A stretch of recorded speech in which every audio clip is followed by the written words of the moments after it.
주의 성령의 강물이 나를 채우고 넘쳐 온 땅에 흘러가는 꿈을 꾸네. 주의 성령의 강물이 나를 채우고 넘쳐 온 땅에 흘러가는 꿈을 꾸네. 하나님께서 오늘 우리에게 주신 말씀은 에베소서 3장 1절에서 11절, 신약성경 에베소서 3장 1절에서 11절까지의 말씀입니다.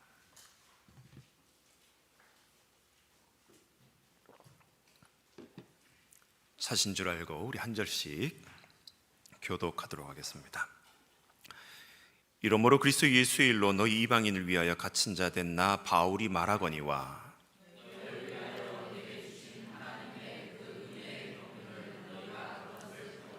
곧 계시로 내게 비밀을 알게 하신 것은 내가 먼저 간단히 기록한과 같으니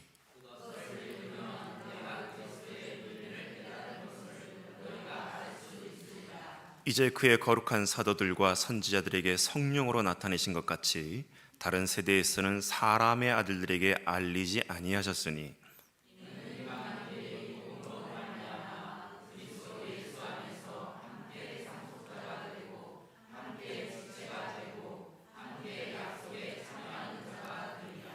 이 복음을 위하여 그의 능력이 역사하시는 대로 내게 주신 하나님의 은혜의 선물을 따라 내가 일꾼이 되었노라.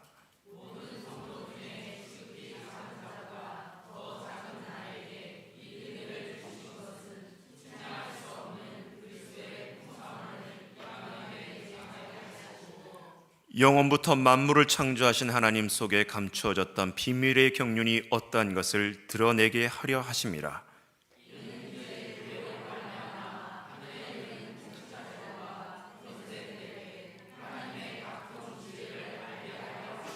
같이 읽습니다. 곧 영원부터 우리 주 그리스도 예수 안에서 예정하신 뜻대로 하신 것이라. 아멘. 자, 말씀 듣기 전에 전후좌우 인사하겠습니다. 우리 교회는 참 아름다운 교회입니다. 시작. 인사하시면서 안 웃으시는 분들은 뭐죠? 정말 아름답고 행복한 교회인 줄 믿습니다. 아멘. 오늘 설교 제목이 뭡니까? 같이 읽어볼까요? 시작. 은혜의 경륜이 이끄는 삶. 제가 참 아름다운 교회 청빙이 결정이 되고 이전에 있는 교회를 이제 사임을 하고 이사 오기 전까지 약간 시간이 있어서 한 켠에 있던 책을 꺼내서 읽었는데 그 책의 제목이 버려진 게 아니라 뿌려진 것이다 라는 책이 있습니다. 버려진 게 아니라 뿌려진 것이다. 그 책의 내용은 요셉의 고난을 얘기를 하면서 성경의 인물들을 쭉 나열하게 되는데 한결같이 그 책에 등장했던 수많은 사람들은 개인의 야망이나 포부에 의해서 삶을 살아갔던 것이 아니라 하나님이 주신 꿈과 비전으로 살다 보니까 그 모진 고난과 역경을 이겨낼 수 있었다라는 그런 결론이에요. 그런데 그 책에서 저에게 도전을 줬던 것은 뭐냐면 야망과 하나님이 주신 꿈을 어떻게 비교했느냐, 그 책의 내용이 나와 있는데 화면 넘길 수 있나요? 방송실? 네. 보다 보면 야망은 성공을 쫓아가지만 하나님이 주신 꿈을 쫓는 사람들은 목적을 쫓는다는 거예요. 그리고 야망은 사람과 내 옆에 있는 수평적인 관계를 무시하며 살아가지만은 하나님이 주신 꿈을 갖고 있는 사람들은 관계를 소중히 여긴다. 그리고 야망은 이기적으로 살아가지만 하나님이 주신 꿈과 비전을 갖고 있는 사람들은 이타적인 행동을 하게 된다는 거예요. 그리고 야망은 욕심을 에너지로 삼지만은 하나님이 주신 꿈과 비전은 믿음을 에너지로 삼아 움직인다라고 기록되어져 있는데, 사랑하는 참 아름다운 교회 공동체는 야망을 쫓는 인생이 아니라 하나님이 주신 꿈과 비전을 따라 살아가는 모두가 되길 축복하며 기도합니다. 그래서 성경을 보다 보면 다윗도 그랬고 요셉도 그렇고 에스더도 그렇고 수많은 성경의 인물들이 자신의 성공 야망을 쫓아가는 게 아니에요. 그리고 오늘 우리가 읽었던 이 본문에 등장하는 사도 바울 선생도 예수님을 만나고 극적인 회심을 통해서 예수의 사람이 되고 난 다음에 자신의 그 성공이 아니라 하나님이 자신을 만나주시고 예수 그리스도의 사도로 부르신 그 꿈과 그 비전을 이루기 위해서 한평생 살아가게 되는데, 우리가 성경을 아시는 분은 알겠지만 이 사도 바울은 복음을 전하다가 감옥에 2번이나 갇히는 인생이 되어버립니다.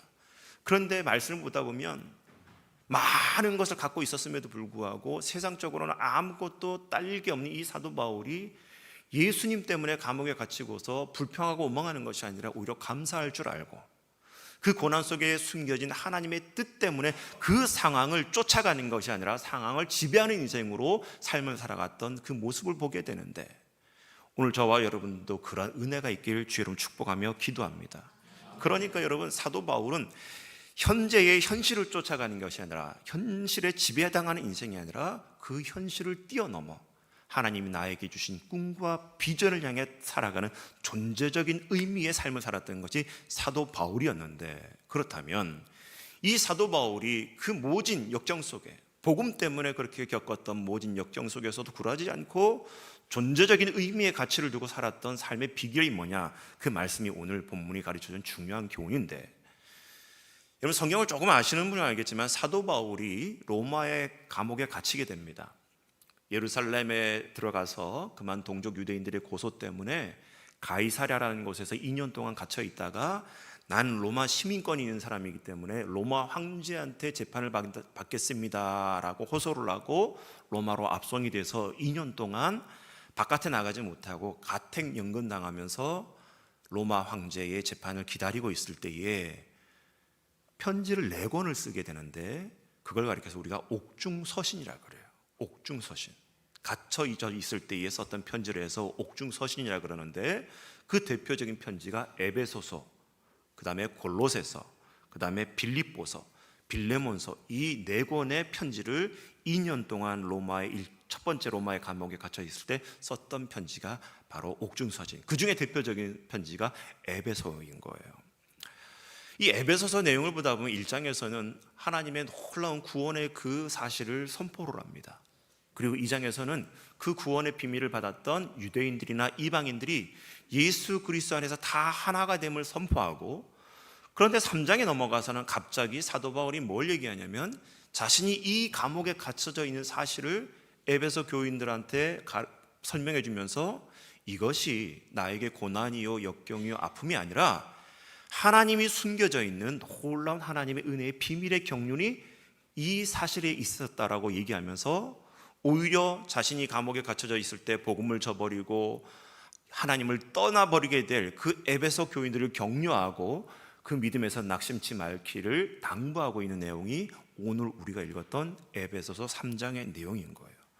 그렇다면 여러분, 사도 바울은 로마의 감옥에 그렇게 갇혀져 있으면서 불평 한마디 하지 않고 그 고난을 오히려 축복으로 여기며 감사할 수 있었던 그 이유가 뭘까? 그 비밀이 오늘 우리가 읽었던 본문 중에 2절에 나와 있는데, 2절의 말씀을 한번 크게 같이 읽어보겠습니다. 시작. 너희를 위하여 내게 주신 하나님의 그 은혜의 경륜을 너희가 들었을 터이라. 너희가 내게 주신 그 은혜의 경륜을 너희도 듣지 않았느냐? 이 경륜이라는 단어가 나오는데, 여러분 이 경륜은 진할경에다가 낚싯줄 윤자를 쓰게 되는데, 다른 말로 말하면 세밀하게 어떤 조직을 관리하고 이끌어가는 그 계획을 경륜이라고 그러고, 성경 원어로 보다 보면 오이코노미아라는 단어를 쓰는데, 헬라어로 집이라는 단어를 오이코스라는 단어를 쓰거든요. 이 단어에서 파생된 단어가 오이코노미아예요. 그러니까 집주인이 자신의 집을 철저하게 아주 꼼꼼하게 세밀하게 경영하는 그 경영 철학을 가리켜서 오이코노미아라고 그러는데, 하나님의 경륜이라는 것은 다른 말로 말하면 그 하나님이 이 세상의 천지 만물과 저와 여러분과 같은 인류를 이끌어 가신 하나님의 경영 철학이 뭐다? 하나님의 경륜이다. 아멘. 그래서 이런 사도 바울은 자신이 지금 감옥에 갇혀져 있는 것을 하나님의 경륜으로 해석하게 되는데, 그 이유가 뭐냐면, 잘 보세요. 사도 바울은 원래 율법에 아주 마음이 특심이었던 사람이었습니다. 그만한 열심이 없었던 사람이에요. 구약 성경에 율법을 잘 지킴으로 구원받고 하나님 앞에 의롭게 여겨진다라고 그것을 믿는 사람이었어요. 요즘 말로 말하면 서울대 총장급에 해당하는 가말리엘이라는 스승 밑에서 구약 성경과 율법을 열심히 배웠었던 바리새인 중에 바리새인이었어요.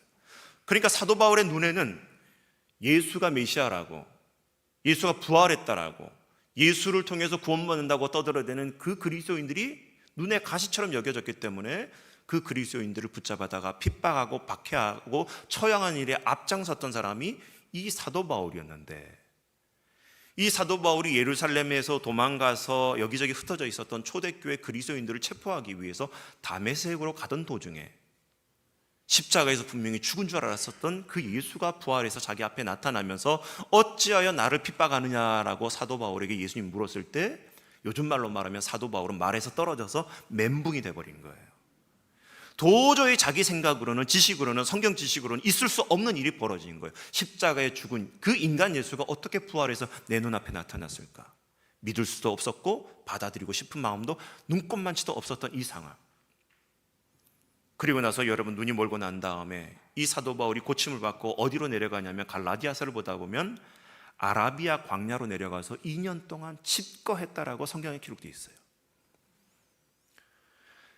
신학자들이 이 아라비아 광야 2년 동안 사도 바울이 뭘 했을까 유추해 보니까 가말리엘 밑에서 배웠던 구약 성경을 다시 2년 동안 조목조목 살펴보면서 뭔가 2% 놓치고 있었던 것을 발견하게 되는데, 그 구약 성경 39권에서 메시아여 하나님의 아들이었던 예수 그리스도를 선명하게 가르쳐주고 있음을 이 사도 바울이 발견하게 되고, 그동안 자기가 잘못 알고 있었던 신학체계를 뜯어고치고 완성하면서 예수가 오직 길이요 진리요 생명이요 하나님 앞으로 나아갈 수 있는 유일한 구원자라는 것을 알고, 이 사도 바울은 예수 그리스도의 심부름꾼으로 변화가 되는 것이 이 사도 바울이 겪었던 자신의 인생에 있었던 하나님의 경륜이었던 거예요. 사도행전 16장을 보다 보면 2차 전도 여행 때에 빌립보라는 도시에 가서 복음을 전하게 되는데, 이방인 지역이었죠. 근데 그 빌립보란 지역에서 귀신 들린 요정 하나를 고쳐요, 사도 바울과 신라가. 그런데 그 귀신 들린 요정의 주인이 이 사도 바울과 신라를 고소함으로 바울과 신라가 감옥에 갇히게 되는데, 밤새도록 바울과 신라는 뭐 했다? 찬송했다, 기도했다. 아멘. 그 모습을 지켜보고 있었던 간수장이 놀라서 묻는 거예요. 어떻게 해야 구원받을 수 있습니까? 했더니 사도 바울이 주 예수를 믿으라, 그리하면 너와 내 집이 구원을 받으리라. 아멘. 그래서 그 간수장의 가족이 바울과 신라의 말을 듣고 예수님을 영접하고 구원받는 가정으로 변화된단 말이에요. 감옥에 갇혀있는 그 순간에서도 하나님은 일하시고 계시더라. 아멘. 이걸 바울이 겪다 보니까 지금 로마의 감옥에 갇혔을 때도 이 상황은 단순한 상황이 아니라 하나님의 특별한 계획이 있음을 고백한 것이 오늘 이 사도 바울의 표현대로 하나님의 은혜의 경륜임을 나타내고 있다는 거예요. 여러분, 인생은 해석입니다. 어떻게 해석하냐에 달라지는 거예요. 좀 전에도 기도하셨던 우리 조별용 원사님하고도 그 가정사가 예수님을 믿게 되고 하나님 품으로 돌아오게 된 여러 가지 우여곡절 사양을 들었는데, 그 가정에서도 하나님의 경륜이 있더라고요. 통감이라는 지혜가 있습니다. 통할 통행에다가 거울감자를 쓰게 되는데, 이거를 역사학자들은 뭐라고 얘기하냐면 과거의 역사를 거울로 삼아서 오늘을 들여다볼 줄 아는 지혜가 통감의 지혜라는 거예요. 과거의 사건이 그냥 단순한 과거가 아니라 그 과거를 통해서 배우고 깨달았던 그 지혜를 가지고 오늘의 일하는 시간을 들여다볼 때 하나님이 역사하고 계시는 섭리를 볼 수가 있는 것이고요, 그 고난과 어려움 속에서도 극복할 수 있는 영적인 해안이 있게 되는 줄 믿으시기 바랍니다. 사도 바울이 이걸 알게 되다 보니까 그 감옥 속에서도 흔들리지 않고 하나님의 경륜을 찬송할 수 있었던 그 이유, 그 삶의 비결을, 그리고 또 가르친 교훈을 이 시간에 나누기 원하는데 같이 따라했으면 좋겠습니다. 첫 번째, 은혜를 입은 나는 누구인가? 시작. 아멘. 모든 철학의 시작의 질문은 여러분, 인간은 누구인가라는 질문에서 철학이 시작된단 말이에요. 그리고 그 철학에서 신학이 나오게 되는데, 신학은 누가 인생에서 참된 주인인가? 신인가? 그리고 신이라면 어떤 신인가? 이 신학적인 질문이 거기서 나오는 거예요. 그리고 신학을 깊이 들여가다 보면 믿음과 신앙이라는 단어가 나오는데, 이 믿음과 신앙은 다른 말로 말하면 하나님이 내 인생의 주인이다. 아멘. 그 답을 얻는 것이 믿음과 신앙이라는 거예요.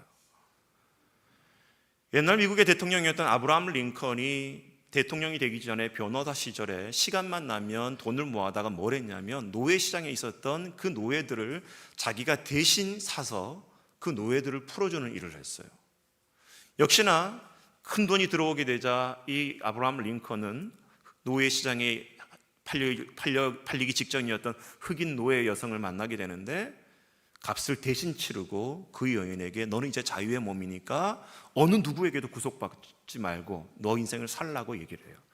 그랬더니 이 여인이 놀라는 거예요. 한 번도 누구에 의해서 통제받고 그렇게 살았던 여성이 이제 자유의 몸이 된다고 하니까 이게 믿겨지지 않는 거예요.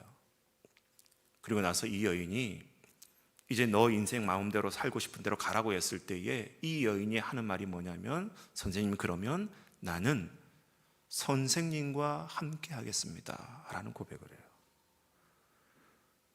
노예로 갇혀져 있었고 노예의 신분이었고 누군가의 밑에서 그렇게 벌레처럼 취급받던 인생을 대신 값을 치르고 그 자유의 몸을 가져다 준 아브라함 링컨과 함께 쫓아가겠다고, 살겠다라고 이 흑인 여성이 고백을 하게 되는 거예요. 사도 바울도 마찬가지였습니다. 예수님을 믿는 무리들을 붙잡아다가 간접적으로 예수님을 핍박했었던 이 사도 바울을 하나님께서 특별하게 이방인의 사도로 불러주시고 하나님의 나라 일꾼으로 삼아주셨던 이 은혜를 사도 바울이 알게 되고 나서 사도 바울이 늘 서신서에서 고백했었던 자기 표현이 뭐냐면 예수 그리스도의 종 나 바울이라고 표현해요. 예수 그리스도의 종 바울. 우리가 읽지 않았지만 에베소서 1장 1절에도 그런 동일한 고백이 나오는데 같이 읽어보겠습니다. 시작.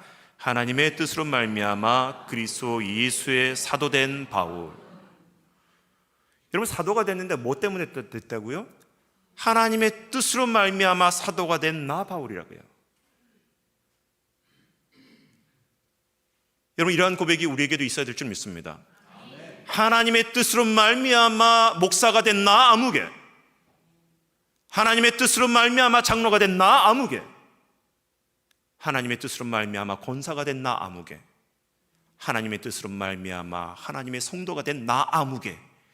이 고백을 진실하게 드리는 자는 교회 안에서도 그렇고 나의 삶 가운데서도 그렇고 역할 질서, 위치 질서, 관계 질서를 잘 지키는 하나님의 백성이 될 줄 믿으시기 바랍니다.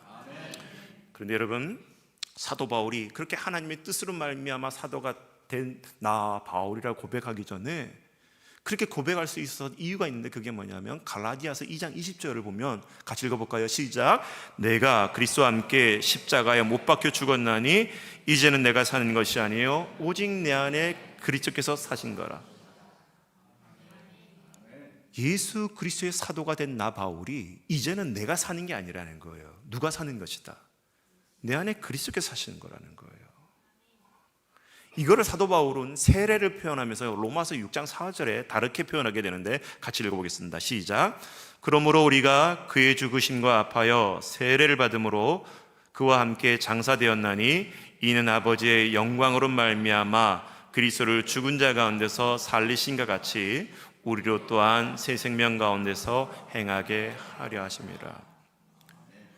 세례를 사도 바울은 뭐라고 표현했냐면, 예수님이 십자가 못 박혀 죽으실 때 예수님만 죽은 게 아니라 죄된 우리도 죽었다라는 거예요. 그리고 예수님께서 부활하실 때 예수님 혼자 부활한 게 아니라 그 죄된 우리가 다시 새로운 생명으로 거듭났다. 아멘.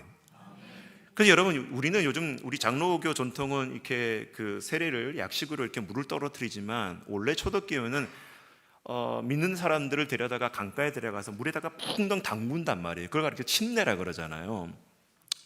근데 여러분, 실제적으로 만약에 침례를 한다고 생각하면 그 사람이 물에 담길 때 물속에서 숨을 쉽니까? 못 쉽니까? 못 쉬어요. 숨을 못 쉰다는 것은 죽는 걸 얘기하는 거예요. 물에 담긴다는 것은 죄된 내 자아가 물속에 담겨서 죽음을 상징하는 것이고, 물에 담갔다가 다시 일어서게 될 때에 일어서나자마자 첫 호흡을 쉬게 되는데, 그 호흡은 과거의 죄된 모습의 내 호흡이 아니라 예수님이 부활하셨듯이 내가 새로운 거듭난 생명으로 첫 호흡을 내뱉는 것이 물에서 일어나는 거라는 거예요. 그러니까 여러분, 내가 세례받고 하나님의 은혜의 경륜 속에 이 자리에 앉아 있다는 것은 철저하게 죄된 내 옛 본성을 내려놓고 하나님의 은혜의 그 경륜을 믿고 새로운 생명으로 살아가는 그 몸부림이 있을 때 세례 교인이 될 수 있다. 아멘. 사도 바울은 그래서 늘 이렇게 고백하잖아요. 그런지 누구든지 그리스도 안에 있으면 새로운 피조물이라. 근데 그렇게 새로운 피조물을 살아가기 위해 사도 바울은 그냥 있었던 게 아니에요.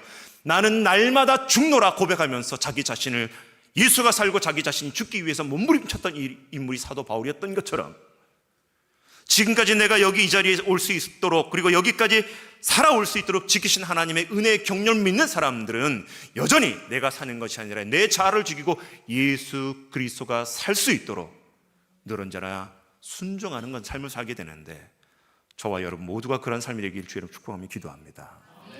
두 번째로는 은혜를 입은 나의 사명은 무엇인가 라는 질문이에요. 은혜를 입은 나의 사명은 무엇인가? 사람은 태어나면서부터 사명을 갖고 태어난다는 말이 있습니다. 그래서 사명을 깨달을 때 인간이 인간다워질 수 있는 것인데, 사도 바울은 그렇게 부활하신 예수님을 만나고 자신이 꼬꾸라지고 난 다음에 자신을 왜 그렇게 과거에 그런 인생을 살게 하셨는지, 구약의 특심이, 율법에 대해서 특심이 있었고, 또 가말리엘이라는 대스승 밑에서 공부를 하게 되고, 헬라 지역에서 태어나서 헬라어를 자유자재로 구사를 하고, 또 로마 시민권을 갖고서 여기저기 돌아다닐 수 있는 자유의 신분권을 갖게 했던 모든 하나님의 그 섭리가 있음을 사도 바울은 알고 있으면서 자신이 사명자라는 것을 고백하게 됩니다. 여러분, 사명이라는 것은 한자로 하여금 사자와 목숨 명자를 쓴단 말이에요. 사명. 이 하여금 사자는 다른 말로 말하면 심부름이라는 뜻이 있는데, 이 사명이라는 단어를 말 그대로 풀이하면 심부름을 받은 목숨, 그리고 목숨 걸고 감당해야 될 그 심부름이 사명이라는 것입니다. 그러니까 사도 바울이 오늘 읽었던 7절에서 자신의 사명이 뭔지를 정확하게 표현해 주고 있는데, 우리 한번 같이 읽어봤으면 좋겠어요. 시작. 이 복음을 위하여 그의 능력이 역사하는 대로 내게 주신 하나님의 은혜의 선물을 따라 내가 일꾼이 되었노라. 여러분, 사도 바울이 예수님을 만나고 그 이방인의 사도로 부름받은 것은 뭐 때문에 선택을 받았다고요? 복음을 위하여.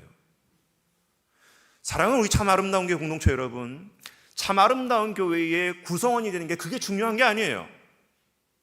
장로가 되고 권사가 되고 집사가 되고 성도가 되는 것, 이게 중요한 게 아니라 저와 여러분들을 구원하여 주시고 하나님의 자녀로 삼으신 것은 이 땅에 하나님의 나라 복음을 위해서 선택한 줄 믿으시기 바랍니다. 이걸 알고 살아가야 되는 거예요. 그래서 사도 바울은 자신이 3차 전도여행을 끝나고 예루살렘에 들어가면 체포가 돼서 모진 곤욕을 치를 것을 주변 사람들이 경고를 해줍니다. 그런데도 사도 바울은 어떻게 했습니까? 사도행전 20장 24절에 보다 보니까 내가 달려갈 길과 주 예수께 받은 사명 곧 하나님의 은혜의 복음을 증언하는 일을 마치려 하면은 모두 나의 생명도 조금도 귀한 것으로 여기지 아니하노라. 이게 진짜 그리스도인이라는 거예요. 구원받은 사람은 복음을 위해서라면 자기 생명도 걸 수 있는 믿음이 있어야 될 줄 믿습니다. 그렇게 삶을 살았던 사도 바울이 맨 마지막 로마의 두 번째 감옥에 갇혔을 때에 영적 아들이었던 디모데에게 편지를 쓰면서 고백했던 말, 나는 이제 선한 싸움을 다 싸우고 나의 달려갈 길을 마치고 믿음을 지켰으니 하면서 디모데후서 4장 7절에 이렇게 고백할 수 있었던 것. 저와 여러분들이 이 세상 떠날 때 다른 고백이 아니라 사도 바울과 같은 이 고백을 남길 수 있기를 주의 이름으로 축복하며 기도합니다. 제가 저희 교단의 선배 목사님이기도 하고 또 높은 듯 숭의교회를 목회하셨던 오대식이라는 목사님이 계십니다. 이분이 일본에서 원래 목회를 하셨던 분인데 일본에서 목회를 할 때 어느 옆에 있는 교회에 설교 청빙을 받아서 설교를 하러 갔어요. 그래서 설교를 하기 위해서 저 자리에 이렇게 앉아 있는데 그 예배 중간에 남자 3명이 나와서 특성을 하더랍니다. 근데 이 3명이 나올 때부터 뭔가 심상치 않은 그런 기운이 느껴지는데, 그게 뭐냐 하니까 목걸이를 걸고 온몸에는 문신이 가득한 남자 3명이 나오게 되는 거예요. 누구였을까요? 야쿠자였던 거예요. 야쿠자 조폭들이 교회 안에서 특성을 하고 딱 나왔는데 겉으로 보면 너무 시험에 들고 혼돈이 되는데, 그래서 이걸 보지 않으려고 눈을 감았대요. 눈을 감고 노래를 들었는데 천상의 소리가 울려 퍼지더라는 거예요. 3명을 통해서. 눈을 감으면 은혜가 되고 눈을 뜨면 혼돈이 되는 이 상황 속에서 맨 마지막에 이분들이 노래를 끝내고 나서 간증을 하게 되는데, 이 3사람에게는 공통점이 몇 가지가 있습니다. 첫 번째는 다 야쿠자였던 거예요. 두 번째로는 한국 여인을 만났는데 이 한국 여인들이 아내가 됐는데 그 여인들이 남편의 영혼 구원을 위해서 날마다 기도하고 금식하면서 그 남편들의 영혼을 구원을 위해서 부르짖었다라는 거예요. 그리고 세 번째는 손가락을 내밀면서 회중들에게, 성도들에게 보여주는데 세 사람 다 새끼손가락이 없는 거예요. 자초지종을 얘기하기를 그 아내들의 기도 때문에 어느 순간 예수님이 믿겨지기 시작하고 이 야쿠자 생활이 정상적인 신앙인으로는 할 수 없는 생활이라 결단한 나머지 이 생활을 정리하려고 야쿠자 두목을 찾아갔다고 합니다. 내가 예수 믿고 나니까 이 생활을 더 이상 할 수 없으니까 두목님 우리 세 사람을 놔달라고. 처음에는 농담인 줄 알았던 두목이 기가 차가지고 진심으로 이제 나오게 되니까 칼을 탁차에 딱 꽂으면서 결단을 하라는 거예요. 야쿠자 생활을 지속하든지 이 생활을 그만두려면 너희 손가락, 새끼손가락을 다 자르라는 거예요. 세 명 다 어떻게 했을까요? 그 칼에 탁차에 꽂혀졌던 칼을 들고 자신들의 새끼손가락을 다 자릅니다. 그리고 그 야쿠자 생활을 청산하고 나올 수 있었다는 거예요. 오대식 목사님이 그날 그 사건을 경험하고 나서 얼마나 눈물을 흘리며 많이 회개했는지 모른다고 합니다. 조폭 출신이었던 야쿠자들조차도 예수 믿고 나니까 그 생활을 정리하기 위해서, 잘라내기 위해서 새끼손가락을 잘라야 했던 것처럼 과연 나는 하나님을 따른다고 하면서 하나님을 위해 무엇을 잘라냈는가 생각해 보니까 아무것도 없었더라는 거예요. 저도 그 오대식 목사님 이야기를 듣고 결단했습니다. 세상 노래를 부르던 인생에서 하나님을 찬양하는 인생으로 정말 거듭나야겠구나. 세상의 명예와 부귀영화를 쫓아가는 것이 아니라 하나님의 나라 확장을 위해서 내 모든 것을 드려야겠구나. 모든 것을 잘라내고 났는데 더 놀라운 것은 그렇게 잘라내고 나니까 하나님께서 더 귀한 것으로, 더 놀라운 것으로 채워주시더라. 아멘. 제가 여러분에게 묻겠습니다. 여러분은 예수님을 믿기 위해서 무엇을 잘라내셨습니까? 여러분들을 위해서 2000년 전에 그 골고다 언덕 십자가에서 대신 죽으셨던 예수님을 위해서, 그리고 예수님을 믿는다고 말하면서 그분을 따른다고 말하면서 지금 저와 여러분에게는 무엇을 잘라낸 흔적이 있습니까? 사도 바울은 자신을 만나주시고 이방인의 사도로 불러준 그 하나님의 은혜가 너무나 고마워서 자신이 갖고 있었던 모든 것을 배설물로 여길 줄 알고 마지막 순교하기까지 주님을 따랐던 것처럼 우리 참 아름다운 공동체가 그런 믿음 있는 자들로 가득한 교회 되기를 축복하며 기도합니다. 세 번째로는 내가 속한 교회가 무엇인가에 대한 질문이에요. 내가 속한 교회가 무엇인가? 사도 바울은 교회가 무엇인지 오늘 우리가 읽었던 본문 3장 10절에서 11절에서 정확하게 나타내주고 있는데 같이 읽어볼까요? 시작. 이는 이제 교회로 말미암아 하늘에 있는 통치자들과 권세들에게 하나님의 각종 지혜를 알게 하려 하심이니 곧 영원부터 우리 주 그리스도 예수 안에서 예정하신 뜻대로 하신 것이라. 교회로 말미암아 하늘에 있는 통치자들과 권세자들에게 하나님의 각종 지혜를, 이 세상에 있는 모든 보이지 않는 영적 세력이 있든 간에 보이는 세력이든 간에 교회로 말미암아 하나님의 지혜를 알게 하려고 교회를 태동하게 하셨다. 아멘. 제가 몇 주 전에 우리 장로님들하고 이런저런 이제 회의를 하다가 장로님들한테 제가 좀 몹쓸 짓을 했어요. 그게 뭐냐면 숙제를 내줬어요. 책 2권을 주면서 읽고 독후감을 써오라고 이번 주 금요일까지 냈거든요. 지킬지 안 지킬지 모르겠지만 숙제를 내줬어요. 무슨 숙제냐면 책 2권입니다. 죽은 교회를 부검하다라는 책하고 살아나는 교회를 해부하다라는 책을 2권을 줬어요. 그리고 읽고 독후감을 써오라 했거든요. 근데 그 책의 내용을 보다 보면 코로나 팬데믹이 이렇게 다 이렇게 창궐하고 막 세상이 급변하는 그런 상황 속에서 유독 변하지 않는 조직이 있는데 그게 뭐냐면 교회라는 거예요. 교회는 코로나가 끝나니까 모두가 뭘 바라냐면 옛날로 돌아가려고 그러는 거예요. 코로나 이전으로. 근데 이 책의 답은 그게 아니라는 거예요. 교회도 끊임없이 변화를 해야 된다는 거예요. 갱신을 해야 된다는 거예요. 자기 개혁을 해야 된다는 거예요. 그런데 그 교회를 보다 보면 죽은 교회의 특징은 늘 언제나 자기도 모르는 사이에 서서히 쇠퇴하게 되는데 그 특징이 뭐냐면 변화를 거부하더라는 거예요. 변화에 대해서 강력한 저항이 일어나게 되고, 그리고 죽은 교회의 특징이 뭐냐면 기도가 죽어 있다라는 거예요. 끼리끼리 모여져 있는 그런 집단들로 구성되어져 있다라는 거예요. 그리고 자기 만족에 의해서 신앙생활하는 사람들이 가득 찬 교회가 죽어가는 교회의 특징이 있는 반면, 살아나는 교회를 해부하다라는 책을 보다 보면 살아나는 교회의 특징이 뭐냐면 전통만을 위한 전통을 과감하게 내려놓고 교회를 정확하게 측정할 수 있는 시스템을 마련하고 회복을 위한 그 과정 가운데 제일 중요한 기도가 살아있는 교회라는 특징이 나오게 되는 거예요. 그리고 교회가 아프지만 연합이나 하나됨을 깨는 그런 교회의 독소들을 과감하게 제거하더라는 거예요. 그리고 변화에 대한 저항을 넘어서 다시 부흥을 꿈꾸는 그런 공동체의 특징이 살아나는 교회의 특징이었다는 거예요. 우리 교회가 그렇게 될 줄 믿습니다. 그래서 교회에 대한 정확한 이해를 해야 돼요. 여러분, 우리는 개신교라는 단어를 쓰지만 정확한 표현은 개혁교회예요. 개혁교회. 1517년 마틴 루터에 의해서 종교개혁이 일어나게 되고 그 이후에 수많은 교회가 이 개혁교회에 속하게 되는데, 이 개혁교회의 특징은 1517년 마틴 루터에 의해서 나왔던 종교개혁 한 번으로 끝나는 것이 아니라 날마다 끊임없이 자기 개혁을 할 줄 아는 교회가 개혁교회의 특징이라는 것입니다.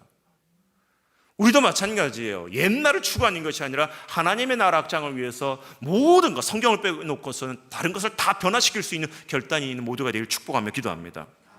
교회의 정의가 중요해요. 그래서 교회의 정의는 제가 한스킹이라는 신학자와 옥하는 목사님의 그 가르침을 통해서 교회 정리를 하게 되면 이렇게 됩니다. 교회는 하나님에 의해 세상으로 부름받은 백성인 동시에 세상으로 다시 흩어지는 그리스도의 제자된 무리다. 아멘. 이걸 알아야 되는 거예요. 교회는 모이는 교회도 중요하지만 저 바깥 세상으로 교회가 흩어지는 것도 중요하다라는 거예요. 흩어진다라는 것은 나 아무개가 나가는 것이 아니라 내 안에 사실 예수 그리스도를 모시고 세상으로 나가기 때문에 내가 비춰지는 것이 아니라 내 안에 계신 예수 그리스도가 드러나야 될 줄 믿으시기 바랍니다. 이걸 사도 베드로는 소아시아 교회에 편지를 보내면서 동일하게 얘기해요. 2장 9절입니다. 베드로전서 2장 9절 시작. 그러나 너희는 택하신 족속이요 왕같은 제사장들이요 거룩한 나라요 그의 소유가 된 백성이니 이는 너희를 어두운 데서 불러내어 그의 기이한 빛에 들어가게 하신 이의 아름다운 덕을 선포하게 하려 하심이라. 아멘. 교회의 존재 목적이 정확하게 실려 있잖아요. 우리를 구원하여 주신 분의 아름다운 덕을 선전하기 위해서 우리를 불러주셨다. 저와 여러분들은 다 은혜 받은 자인 줄 믿습니다. 그리고 은혜 받았기 때문에 각자의 사명이 있어요. 그렇게 각자의 사명을 갖고 있는 우리가 공동체로 모여져 있다는 거예요. 그리고 그 사명을 하나님께서 감당하기 위해서 저와 여러분 가운데 각자의 각양각색의 은사를 주셨어요. 이러한 공동체를 묶어주셨다는 것은 하나님의 계획하심이 있는 줄 믿으시기 바랍니다. 그래서 교회가 비전이 중요한 것이고요, 교회 표어가 중요한 것이고, 목회자가 무엇에 신경을 쓰는지가 교인들과 같이 나눠질 때 이 교회가 같은 마음으로 같은 생각으로 같은 뜻으로 걸어나갈 수가 있는데, 늘 언제나 우리 교회가 그렇게 하나님의 나라를 향해서 달려가는 모두가 되길 축복하며 기도합니다.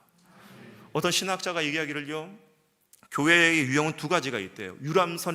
유람선형의 교회가 있고 그 다음에 전투함형의 교회가 있는데, 유람선형의 교회는 대청댐에서 여러분 그 배를 타고 바깥에 있는 그 풍경을 유유자적 구경하면서 남들이 서비스하는 것을 만족하면서 그렇게 신앙생활하는 것이 유람선형의 교회라는 거예요.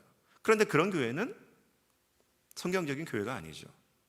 하나님이 원하시는 것은 하나님의 나라 확장을 위해서, 죽어가는 저 영혼을 살리기 위해서 세상에 나가서 같은 마음으로 같은 비전으로 그 지상 명령을 따라서 함께 동고동락하면서 어깨동무를 하면서 자신의 역할과 은사에 맞게끔 최선을 다하면서 서로를 격려하고 같은 곳을 바라볼 줄 아는 교회, 그리고 자신이 목숨을 잃은다 할지라도 그 하나님의 뜻을 위해서 함께 달려갈 줄 아는 교회가 전투함형의 교회인데, 제가 한번 여러분에게 묻겠습니다. 우리 교회는 유람선형의 교회입니까? 전투형의 교회입니까?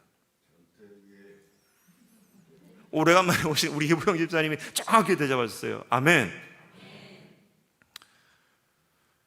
혹시 여러분, 내가 속한 교회 공동체 안에 내 역할이 뭔지, 그리고 내가 뭘 감당해야 될지 모른 채 그냥 교회 예배당만 왔다 갔다 한다 그러면 여러분은 어쩌면 유람선형의 교회의 일원일 것입니다. 근데 하나님께서 원하시는 것은 그런 교인이 아니라 비록 작지만 규모가 작은 교회 공동체지만 그 안에서 나에게 주신 은사대로 내 역할을 따라서 하나님의 나라 확장을 위해서 같이 옆에 있는 동력자들과 함께 땀을 흘리며 힘들고 어려울 때 서로 격려하고 부둥켜 안고 손을 내밀어 줄 수 있는 그런 믿음의 군사들로 가득 찬 교회가 하나님이 기뻐하시는 교회인 줄 믿습니다.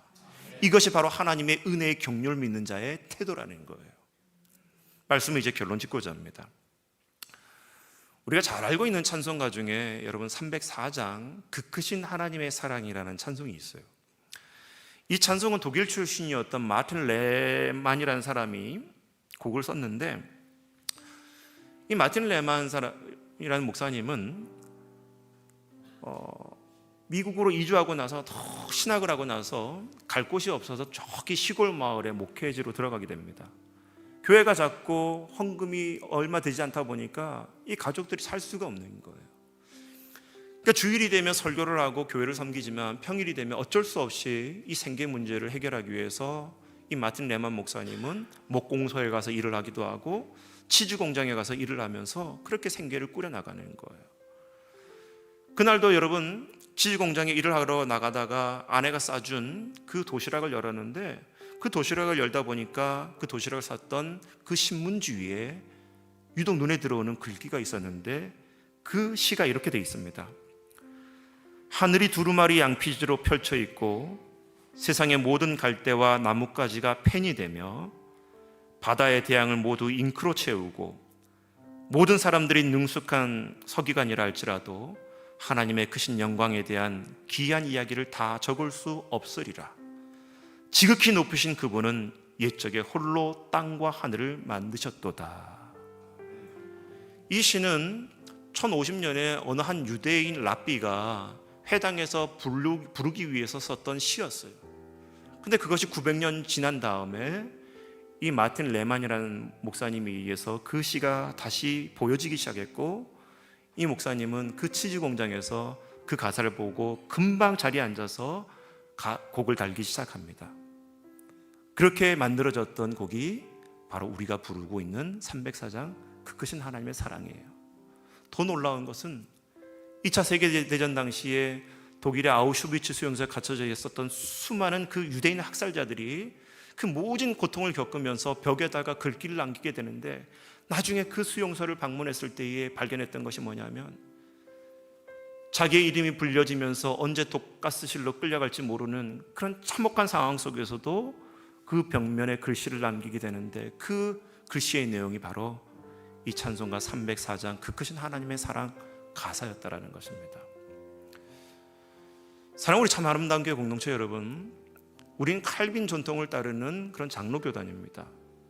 이 칼빈의 전통이라는 것은 인간은 전적으로 타락해져 있기 때문에 스스로 구원받을 수 없는 존재라는 거예요. 그래서 누군가의 타자의 힘에 의해서 구원받을 수가 있는데, 예수 그리스도의 십자가 보혈이라는 그 구원의 예정에 의해서 구원받는데, 저와 여러분들이 구원받을 수 있었던 것은 하나님의 철저한 은혜요 계획이고 섭리이고 경륜임을 바로 이 장로교단에서는 가르쳐주고 있다는 거예요.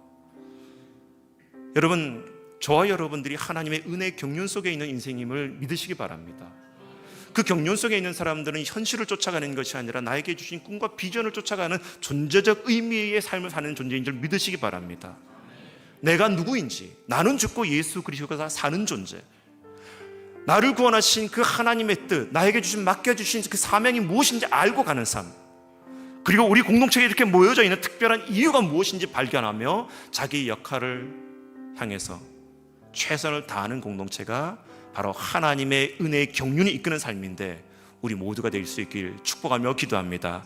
같이 찬송할까요? 그 크신 하나님의 사랑 말로 다 형용 못하네. 저 높고 높은 별을 넘어 이 낮고 낮은 땅 위에 죄범한 영혼 구하려 그 아들 보내사 화목제로 삼으시고 죄 용서하시네. 여러분들만 하늘을 두루마리 하늘을 바다를 먹물 삼아도 그 한없는 하나님의 사랑은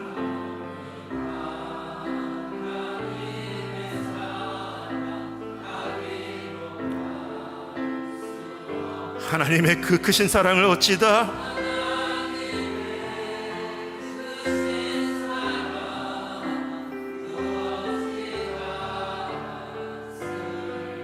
저 하늘 높이 쌓는다 해도